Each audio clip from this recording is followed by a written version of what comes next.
pakibati muna mga kapatid natin.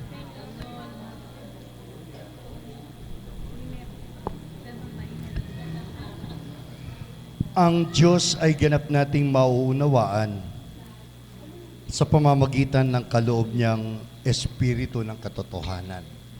Ito ang ipinapaabot sa atin ng ating banal na pagdiriwang.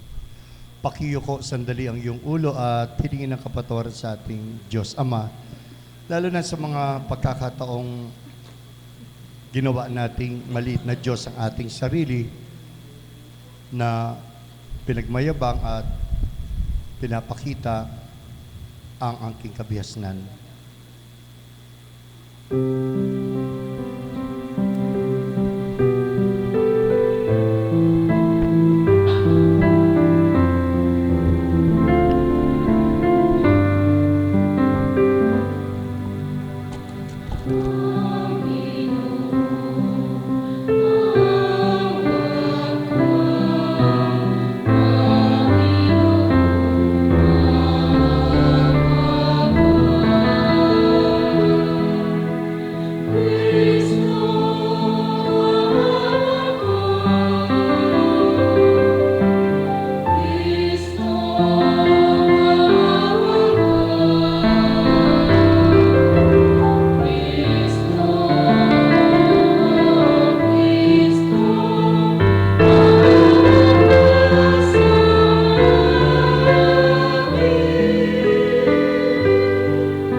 kanyang pasasalamat at pagkilala sa lahat ng mga kaloob niya, palakpakan natin ang Diyos Ama.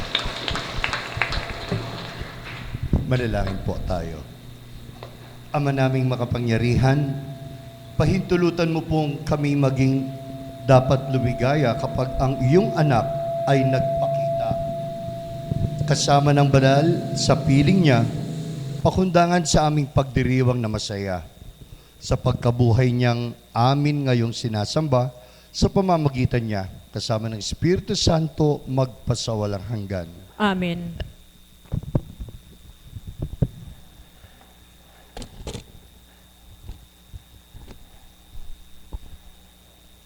Pagbasa mula sa mga gawa ng mga apostol.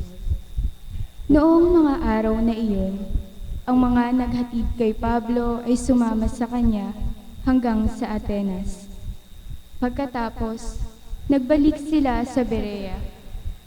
Taglay ang bilin ni Pablo kina Silas at Timoteo na sumunod sa lalong madaling panahon. At si Pablo ay tumayo sa harap ng kapulungan ng Areopago at nagsalita. Mga taga-Atenas, napapansin kong buhos na buhos ang inyong kalooban sa relihiyon. Sapagkat sa paglalakad ko sa lungsod at pagmamasid sa mga sambahan ninyo, nakakita ako ng isang dambanang may nakasulat na ganito: sa Diyos na hindi nakikilala. Ang inyong sinasamba kahit hindi ninyo kilala, ang siya kong ipinapahayag sa inyo. Ang Diyos na gumawa ng sanlibutan at lahat ng naroroon ang siyang Panginoon ng langit at lupa. Kaya't hindi siya tumatahan sa mga templong ginawa ng tao. Hindi siya nangangailangan ng anuman, kaya siya pinaglilingkuran ng tao. Sapagkat siya ang nagbibigay ng buhay, hininga at ng lahat ng bagay sa sangkatauhan. Mula sa isa'y nilikha niya ang lahat ng lahi sa balat ng lupa. Itinakda niya ang kanya-kanyang panahon at hangganan. Ginawa niya ito upang hanapin nila ang Diyos. Baka sakaling sa kanilang pag-aapuhap ay matagpuan siya. Ang totoo, hindi naman siya malayo sa bawat isa sa atin, sapagkat hawak niya ang ating buhay, pagkilos at pagkatao.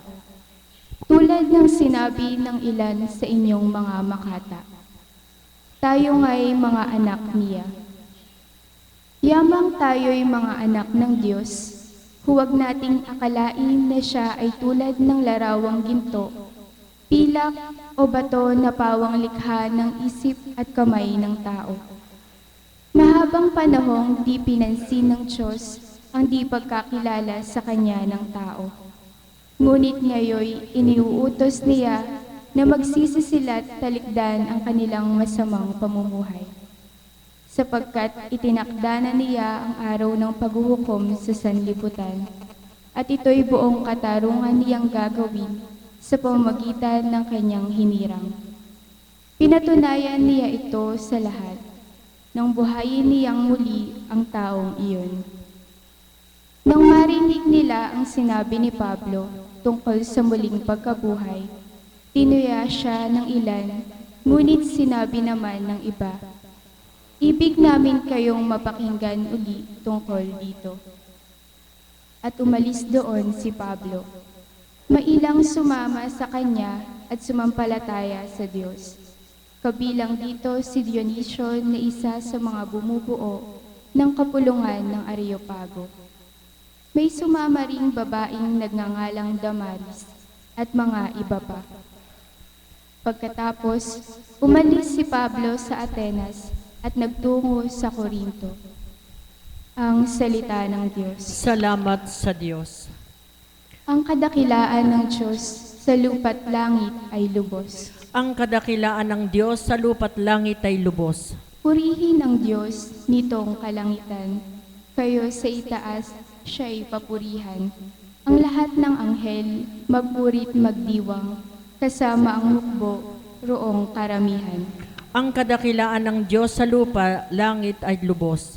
Pupurihin siya ng lahat ng tao, hari at prinsipe, lahat ng pangulo, babae at lalaki, mga kabataan, matatandang tao't kaliit-liitan. Ang kadakilaan ng Diyos sa lupa't langit ay lubos. Sa ngalan ng Panginoon, lahat ay magpuri. Ang kanyang panghalay pinakamaigi. Sa langit at lupa'y walang kasimbuti. Ang kadakilaan ng Diyos sa lupa't langit ay lubos. Siya ang nagpalakas sa sariling bansa, kaya pinupuri ng piniling madla. Ang bayang Israel, mahal niyang lubha. Ang kadakilaan ng Diyos sa lupa't langit ay lubos. Tumayo po ang lahat.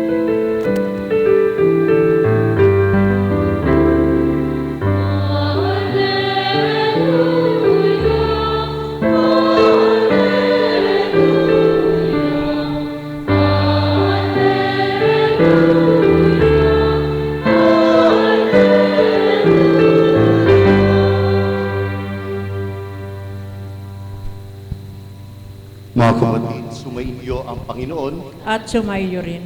ang mabuting balita ng Panginoon ayon kay San Juan. Papuri sa iyo, Panginoon.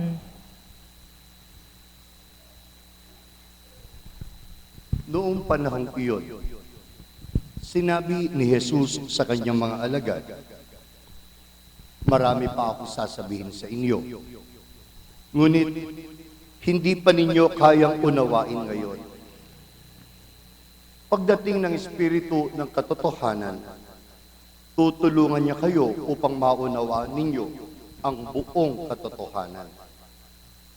Sapagkat magsasalita siya hindi sa ganang kanyang sarili. Sasabihin niya sa inyo ang kanyang narinig at ipapahayag ang mga bagay na darating. Pararangalan niya ako, sapagkat sa akin magmumula ang ipapahayag niya sa inyo. Ang lahat ng sa Ama ay akin. Kaya ako sinabing, sa akin magmumula ang ipapahayag niya sa inyo." Ang mabuting balita ng ating kaligtasan. Pinupuri ka namin, Panginoong Hesukristo.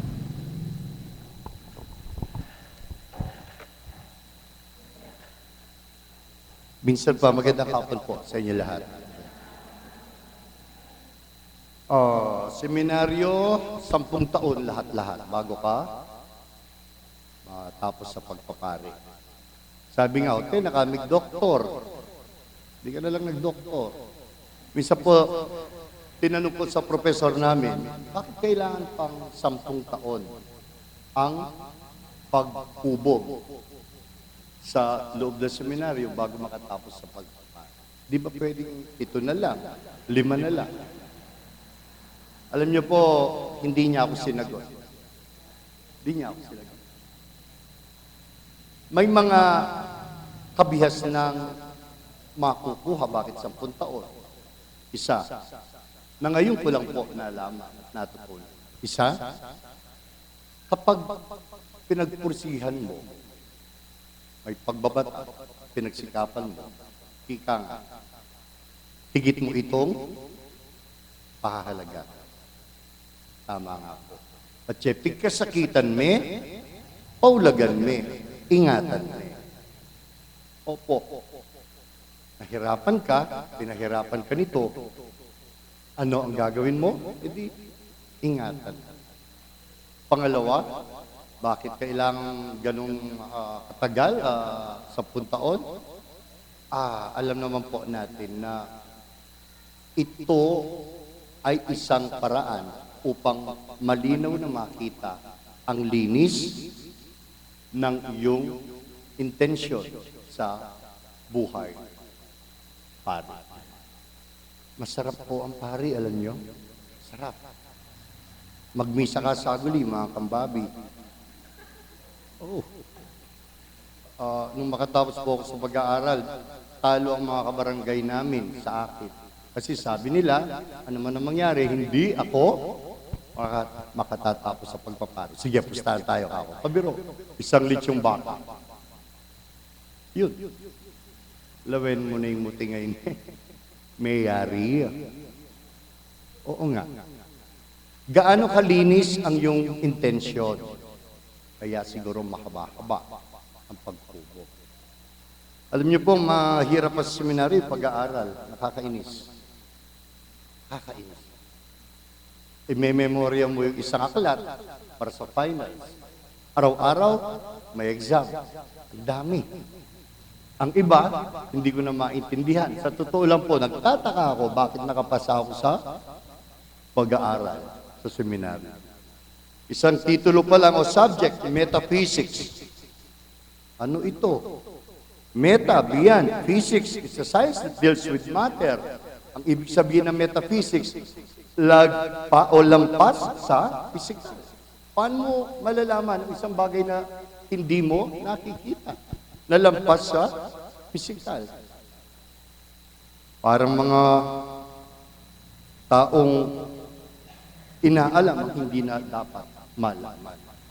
Mga kapatid, malalaman nga ba natin talaga yung isang bagay na hindi natin nakikita?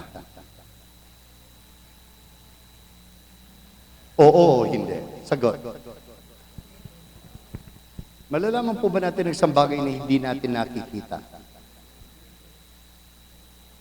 Hindi. Paano mo malalaman ito kung hindi mo siya nakikita? Tama, nararamdaman mo, pero hindi mo naman ito, ang damdamin, it's fallible. Konsensya lang po natin ang hindi nagkakamali. Ang damdamin ay nagkakamali. Kaya nga yung iba, yung damdamin nila, nung nagmahal sila, tiniwal lang pala ng lalaking may asawa pala. Nagkamali. Mga kapatid, ang Diyos, sa ating banal na pagbasa, sabi ng Panginoon Kristo, ang patnubay nating tao, wala nang iba kundi ang Espiritu ng katotohanan. Pakinggan niyo po ito. Marami pa akong sasabihin sa inyo, sabi ni Jesus sa kanyang mga alagad, subalit hindi pa ninyo kayang unawain ngayon. Marami pa, pero hindi nyo pa maunawa. Ngunit pagdating ng Espiritu ng katotohanan, papatnubayan niya kayo sa lahat ng katotohanan galing sa Diyos. Espiritu ng katotohanan. Sasabihin niya ang kanyang narinig. Hindi niya sasabihin ang hindi niya narinig. Sa iba pananalita, ang Espiritu ng katotohanan ay magsasalita, walang labis, walang kulang. Walang labis, walang kulang. Mga kapatid, ang Diyos ay hindi isang laman. Ang Diyos ay isang espiritu. Ang Diyos ay hindi nakikita. Ang Diyos hindi natin alam kung ano siya, sino siya, at saan siya. Yan ang katotohanan. Nakapagtataka, bakit tayo sumasamba sa Kanya? Narinig po natin ang unang pagbasa. Ang katotohanan sabi sa unang pagbasa, pakinggan niyo po ito. Actually, tinawanan si Pablo. Tinawanan si Pablo nang sabihin niya at ipangaral niya ang tungkol sa muling pagkabuhay. Dahil ang mga tagapakinig niya, ito po ang isa sa mga tinutulisa sa mga apostol o mga alagad ng ating Panginoon Kristo. Alin po yun? Na pagkamatay dito sa lupa, tayo ay muling mabubuhay. Tinawanan at tinuligsa siya dahil ala pa raw taong namatay at siya ay muling nabuhay at nagsabing may langit. Tingnan niyo po ito. Sabi pa ni San Pablo, pakinggan niyo po ito. Sabi niya, habang ako ay nagmamasid sa inyong mga bahay dalanginan o simbahan, napansin ko ang isa sa inyong dambana na may nakasulat. Ano yung nakasulat? Ang nakasulat ay, ito ay para sa Diyos na hindi nakikilala. So may napansin si Pablo habang siya naglalakad, nagmamasid. Isang dambana, isang altar, may nakasulat po doon. Ang nakasulat, ang Diyos, ito ay para sa Diyos na hindi nakikilala. Tingnan niyo. Diyos na hindi nakikilala. Mga kapatid, kilala po ba natin talaga ang Diyos o hindi? Siyempre, kilala. Ang malaking tanong, ganap ba ang pagkakilala natin sa Kanya? Siyempre, sagot, hindi. Imposible. At ito po ang ibinibigay na unang mensahe para sa ating lahat. Ano po ang katotohanan? Ano ang espiritu ng katotohanan? Paano natin malalaman ganap ang tungkol sa Diyos, ang tungkol sa Kanyang katotohanan? Una, ano man daw po ang narinig niya ay ang Kanyang sasabihin. Ibig sabihin, walang labis, walang kulang. Una, ipinapabot sa atin ang isang katotohanan. Walang labis. Ano po ang ibig sabihin? Ako, ikaw, tayong lahat. Hindi po tayo kailanman magkakaroon ng ganap na pangunawa sa kabuuan ng Diyos Ama. Inuulit po. Walang labis. Ang ibig sabihin po, ang espiritu ng katotohanan ay magsisimula kapag tinanggap natin na tayo bilang tao ay imposibleng magkaroon ng ganap na pangunawa sa kabuuan tungkol sa Diyos. Bilib po ako kay brother, pangalan nito, sa dating daan, pangalan po niya, brother Eli Soriano, doon po siya sa amin, malapit sa amin, yung ano nila. Maniwala po kayo hindi, memorya niya ang Biblia. Mula sa unang pahina hanggang sa pinaka-huli. 4 pa pong lingwahe. Hindi lang Tagalog, hindi lang English, Espanyol, at saka Latin. Wow, nakakabilib. Hinamon po niya ang Iglesia ni Cristo na kung saan siya dati galing na magdebate sila. Hindi po, hindi pumayag, hindi lumitaw, hindi sumipot ang INC. Bakit? Alam po nila. Naku, kakain ng alikabok. Ibig sabihin, talagang sisiw sa kanya ang Biblia. Kaya nga po, pag tinanong mo siya, mayroon siyang sagot. Tanong mo kay Soriano. Ano rin po yung sasagot? Biblia ang sasagot. Sabi ni San Juan sa tanang pagkaalam ko po, hindi lahat ng ginawa niya ay natatala sa sulat na ito. Ito ay naitala upang maniwala lang kayo na siya ang Kristo. Uulitin ko po. Sabi ni San Juan, hindi lahat daw po ng ginawa, sinabi ni Jesus, ay naitala sa Biblia. Ibig sabihin, pati ang Biblia, mayroon pang mga bagay na hindi nakasulat doon. Hindi po natin maaaring gawing batayan ang Biblia upang kilalanin ang kabuuan ng Diyos Ama. Mga kapatid, sabi nga, what the superior man seeks is in himself, what the small man seeks is in others. Tama. Ang tao raw kung mataas, mayabang, ano yung hinahanap niya? Ang hinahanap niya ay ang kanyang sarili. Pero ang taong mapagkumbaba, ang taong maliit, ang taong walang-wala, ang hinahanap niya ay ang iba. Kaya mga kapatid, sinasabi po sa bawat isa sa atin, ano ang espiritu ng katotohanan? Kailan po ito darating sa atin? Simple lang. Kapag inamin natin na tayo bilang tao ay hindi kailanman magkakaroon ng ganap na pangunawa tungkol sa kabuuan ng Diyos na ating sinasamba. Amen? Yun po yung maganda no? Kapag yung tingin natin sa sarili natin maliit. Si San Agustin po, tingnan niyo si San Agustin, nakuha niya tumanda sa edad. Ayaw niyang sumampalataya sa Diyos Ama. Bakit? Kasi, naku, kung meron pong isang bihasa na santa, wala nang iba kundi si Agustin. Ano ang prinsipyo niya? Bago ako sumampalataya sa kanya, kailangan malaman ko muna ang kabuuan niya. Kailangan malaman ko muna ang kaganapan. Sige. Isip. Ala po siyang nakikitang malinaw na sagot kung sino ang Diyos. Minsan daw po naglalakad siya sa tabing dagat. Nakita niya ang isang bata na naglalaro. Humukay siya ng maliit. Humukay siya sa tabing dagat. Nagpunta sa tubig dagat, kumuha siya ng tubig. At isinalin, inilagay doon sa maliit na hukay na ginawa niya. Sabi ni Agustin, "Uy, bata, ano ka ba? Ginagawa mo? Sasay ka ng oras. Inililipat ko po yung laman ng tubig ng dagat dito sa ginawa kong hukay na maliit. Tanga ka ba? Imposible ginagawa mo yan."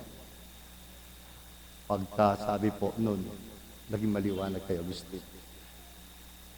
Panginoon, sabi niya, ang daming taon na aking sinayang, nilalagay ang malawak mong kabuuan pagka-Diyos sa aking maliit at makitid na isipan.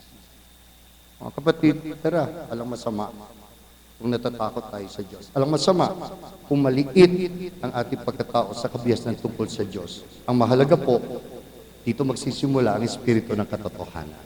Amen? Kaya huwag na po natin gayahin pa yung iba na bihasa sa Biblia. Nakakatakot pong harapin ang mga pastor, INC, etc. Bakit? Memorize po nila ang Biblia. Ang mahirap po, alam nyo, parang kilala na ang kabuuan ng Diyos. Sa tanang pagkaalam natin, kilala niya tayo sa kabila ng siya ay kinikilala pa rin natin. Amen? Ang Diyos na hindi nakikita, ang Diyos na hindi nakikilala noon, ay tunay nating makikita at malalaman ang kanyang katotohanan sa pamamagitan ng una, walang labis. Ibig sabihin, tao lang po tayo. Tao lang. Pangalawa, kung walang labis, ano yung kabaliktaran? Walang kulang. Ang espiritu ng katotohanan ay dumarating sa atin kapag walang kulang. Walang kulang. Ibig sabihin po nito, sabi ni Jesus, hindi pa ninyo kayang unawain ngayon. Malinaw po. Kailan daw hindi kayang unawain ng kanyang mga alagad? Ngayon. Pero yung kasunod nito, maaaring sabihin ni Jesus, baka bukas maunawain. Baka sa susunod na araw. Baka kapag nagkamali ka, baka kapag nag-asawa ka, baka kapag nagpakasakit ka na, baka kapag nasaktan ka na, baka kapag natuto mo nang ialay ang iyong buhay. Dito na mo na malalaman ang espiritu ng katotohanan. Walang kulang. Ibig sabihin, ang mararanasan ko ngayon ay magpapakita at magpapakilala sa kung sino ang aking Diyos na sinasamba. Ang kahapon din naman ay magbibigay kulay sa ngayon at ang bukas ay magbibigay daan sa pagkakilanlan sa isang Diyos na sinasamba. Tata Opring, ilang taon na po? Huwag niyo nang itanong. Medyo nasa edad na po. Tanungin niyo po siya tungkol sa buhay. Tanungin niyo po siya kung ano yung nagbibigay ng kaloobang mapagkumbaba. Isa lang. Alin po yun? Natuto siya sa mga taong lumipas na kanyang buhay. Wisdom in old age. Kabiasnan sa pagtanda.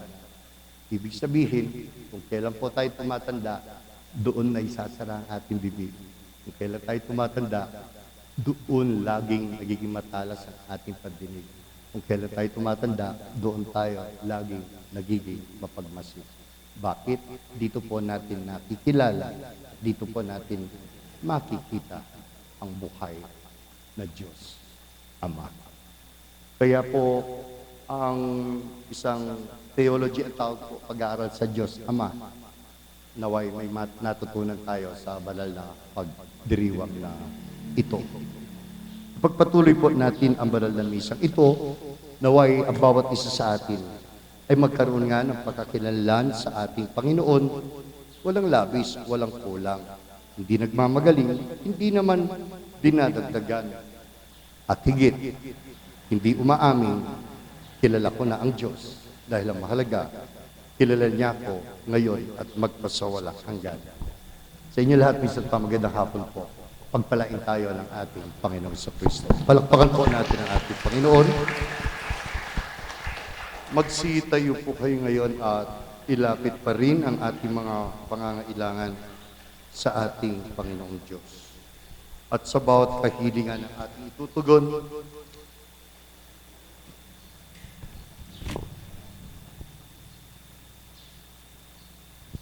Ama, dinggin mo kami. Ama, dinggin mo kami.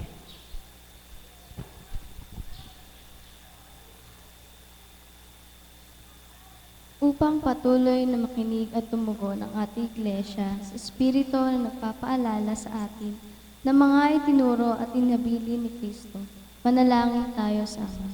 Ama, dinggin mo kami. Upang hindi na pabigatin pa ng ating mga mambabatas ang buhay ng ating mga kababayan, pagkus ay magpanukala sila ng mga batas na tunay na makabubuti sa lahat. Manalangin tayo sa Ama. Ama, dinggin mo kami. Upang patatagin ng Diyos ang pananampalataya at pagtitiwala ng mga kapatid nating nawawala ng pag-asa sa buhay at matanto nila ang bunga ng pagtitiis, manalangin tayo sa Ama. Ama, dinggin mo kami. Upang maging tanglaw at pag-asa sa ating pamumuhay si Kristong namatay, ngunit nagtagumpay sa kasalanan at kamatayan, manalangin tayo sa Ama. Ama, dinggin mo kami. Sa katahimikan, hilingin mo na po ang iyong sarili pangangailangan.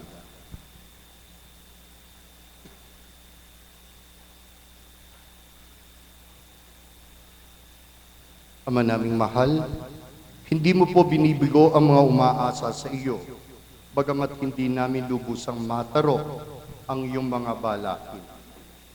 Pakinggan mo po ang pagsusumamo ng iyong bayang nananalangin sa ngalan ng iyong anak na aming Panginoong Kristo. Amen. Magsiupo po ang lahat.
mga kapatid, upang ito pong ating paghahain pati ng ating mga sarili ay kalugdan ng Diyos sa mga makapangyarihan.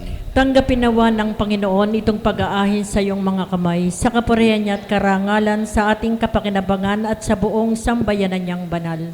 Ama naming lumikha, sa paghahain ng banal na pagpapalitan ng iyong mga kaloob at ng aming alay, kami po'y pinapagsalo mo sa iyong buhay na namumukod tangi at walang kapantay. Ipagkaloob mo pong ang aming pakikinabang sa iyong pakikisamang aming maasahan ay siya ring umiral sa aming pamumuhay araw-araw. Sa pamamagitan ng Jesucristo kasama ng Espiritu Santo magpasawalang hanggan. Amen. Sumainyo ang Panginoon. At sumaiyo rin. Itaas sa Diyos ang inyong puso at diwa. Itinaas na namin sa Panginoon. Pasalamatan natin ang Panginoong ating Diyos. Marapat na siya ay pasalamatan. Ama naming makapangyarihan, tunay ngang marapat na ikaw ay aming pasalamatan sa pamamagitan ni Jesucristo na aming Panginoon. Nababanaagan na namin ang pagdiriwang sa kanyang pagpapakasakit at pagkabuhay. Malulupig na ang dating pagsuway sa pag-ako sa kanyang kusang loob na katapatan. At magaganap na ang pag-alala sa aming pag-anib sa iyong tinubos na angkan. Kaya kaisa ng mga anghel na nagsisiawit ng papuri sa iyo nang walang humpay sa kalangitan, kami nagbubunyi sa iyong kadakilaan.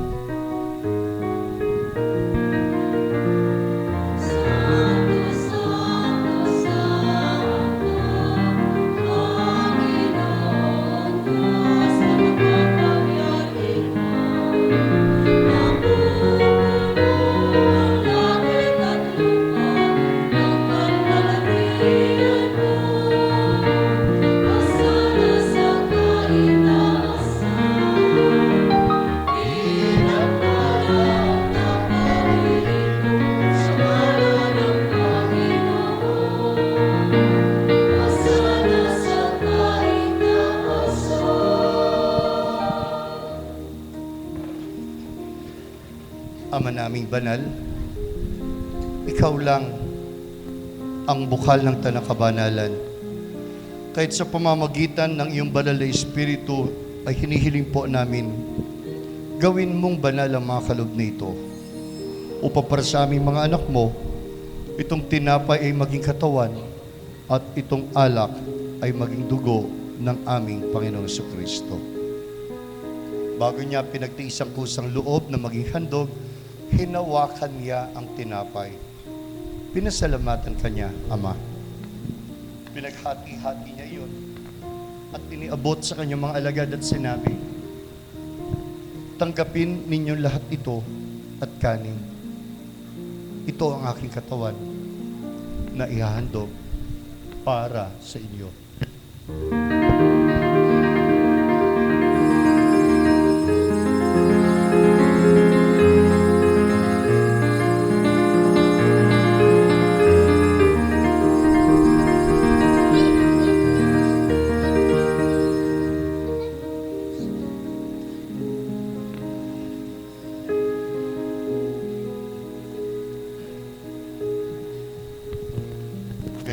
Pagkatapos ng hapunan, kinuha niya ang kalis at muli kanya pinasalamatan, Ama.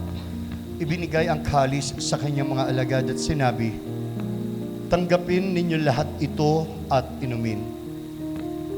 Ito ang kalis ng aking dugo, ng bago at walang hanggang tipan. Ang aking dugo na ibubuhos para sa inyo at para sa lahat sa ikapagpapatawad ng mga kasalanan. Gawin ninyo ito bilang pag-alaala sa akin.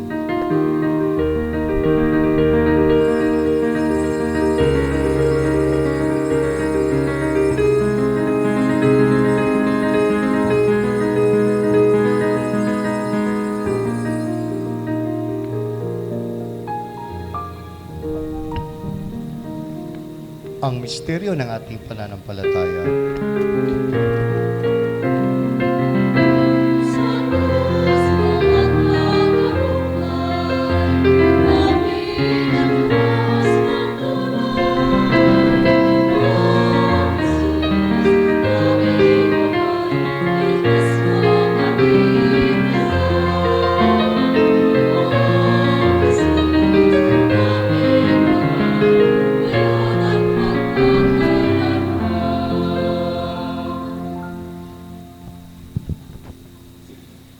Idalangin pa natin naway malinaw pa natin siyang makilala at makita sa mga karanasan natin sa araw-araw na pamumuhay.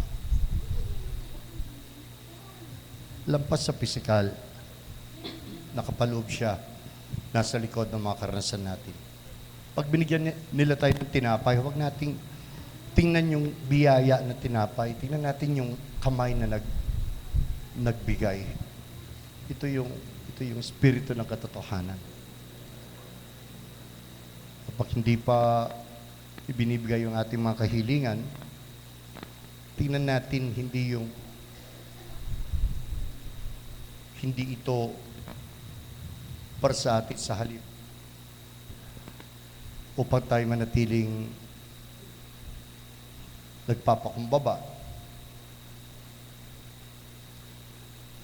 at maging malinis din naman ang ating hangarin sa anumang bagay na ating hinihiling. Kapag nasaktan ka, huwag yung sugat ang tingnan mo. Tingnan mo yung lakas at tapang na sa pagkakamali ay may kabutihang dulot na aral. Kaya Ama, sa mga oras na hindi namin natarok ang iyong kalooban sa mga karanasan namin, pasensya ka na't maawa sa amin. Pagindapatin mo pa rin po kami makasalo sa buhay na walang wakas. Kaisa ng mahal na Birheng Maria, kaisa ni San Jose na kanyang banal na esposo, kaisa ng mga apostol at lahat ng mga banal na namuhay dito sa digdig ng kalugod-lugod sa iyo. Maipagdiwang nawa namin ang pagpupuri sa ikararangal mo sa pamamagitan ng iyong anak na aming Panginoong Jesucristo. Sa pamamagitan ni Kristo, kasama niya't sa Kanya, ang lahat ng parangal at papuri ay sa iyo, Diyos Ama, makapangyari, kasama ng Espiritu Santo, magpasawalang hanggan.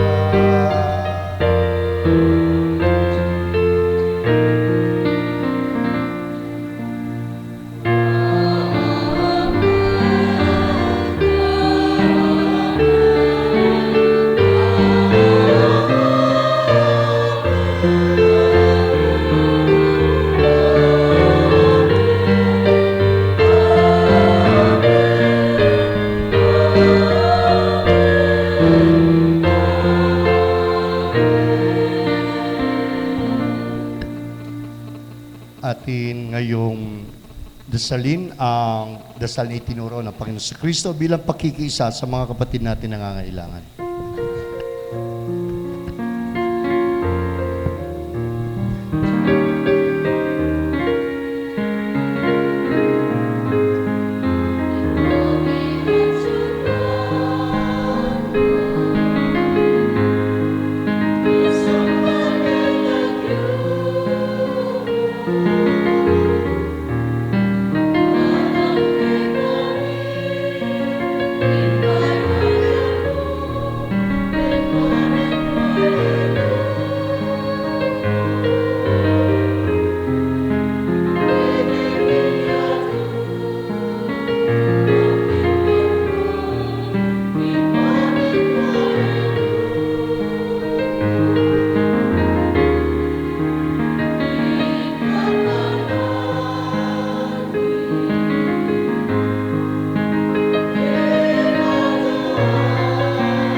namin kami ay iadya sa lahat ng masama, pagkalooban ng kapayapaan araw-araw, iligtas sa kasalanan at ilayo sa lahat ng kapahamakan, samantalang aming pinananabikan ang dakilang araw ng pagpapahayag ng tagapagligtas namin si Jesucristo.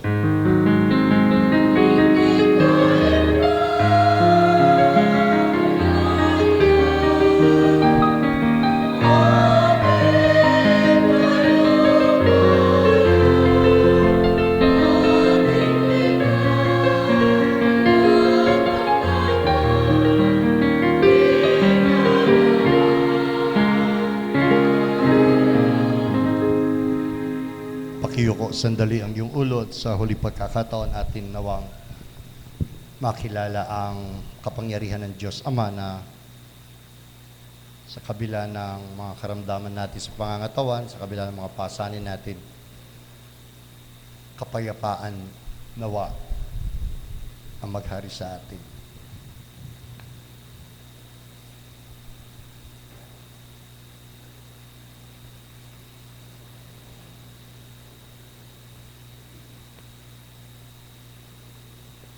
Kung hindi nawawala ang mga sakit natin, ang hilingin natin, maging panatag tayo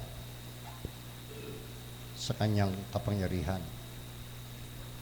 Kung hindi pa pinagkakalubang mga kahilingan natin, ang mahalaga, payapa tayo.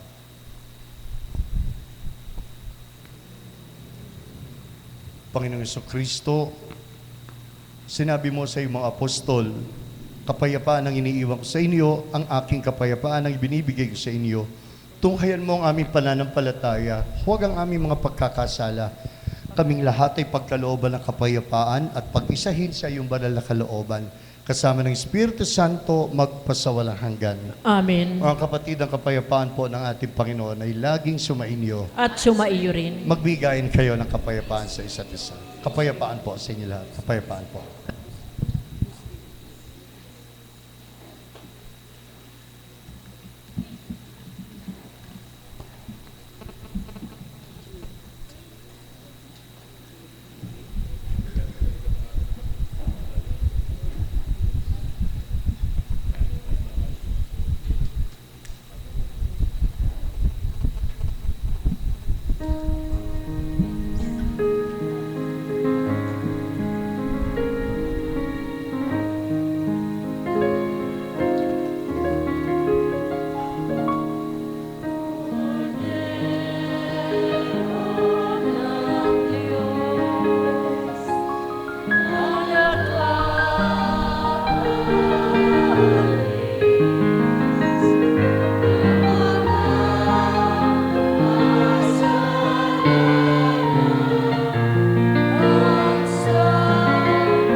Mga kapatid, heto ang ating Panginoon Kristo malinaw niyang nakita ang pag-aalay ng kanyang buhay ay ang kalooban ng Diyos Ama upang maging ganap ang pagpapahayag ng kanyang pagmamahal sa ating mga anak niya.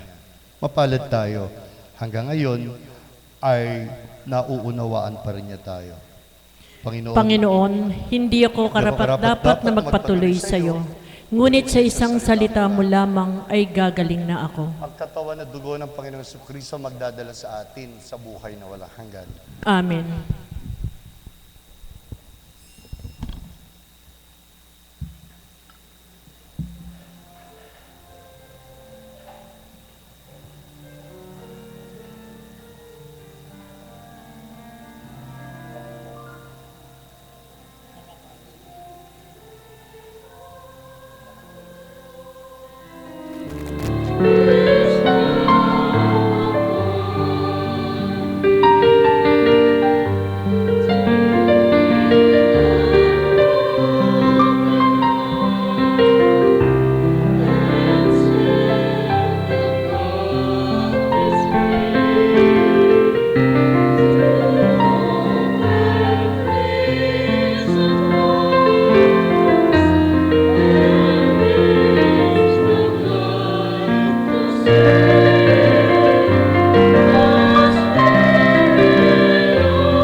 Manalangin po tayo.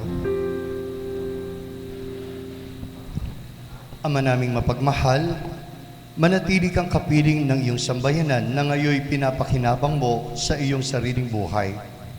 At gawin mo pong kami pasulong na makahakbang mula sa dati naming pagkamakasalanan patungo sa pagbabagong nagdudulot ng iyong kabutihan sa pamamagitan ni Jesucristo kasama ng Espiritu Santo magpasawalang hanggan. Amen. Sumainyo ang Panginoon. At sumaiyo rin. Pakiyukong yung ulo at tanggapin ang pagpapala ng Diyos Ama. Mga kapatid, gusto mong maging masaya, magbigay ka ng saya. Gusto mong tumanggap, mag-alay ka. Gusto mong madama ang kapatawaran, magpatawad ka. Gusto mo lumakas, magpalakas ka. Gusto mo mapasayo ang Diyos, ibigay mo ang Diyos. Kaya tanggapin niyo ang pagpapala ng Diyos Ama, ng Diyos Anak at ng Diyos Espiritu Santo. Amen. Ang ating pong banal na misa ay tapos na. Humayo kayo taglay ang kapayapaan ng ating Panginoong Jesucristo. Salamat sa Diyos. Salamat po sa inyo lahat. Salamat po.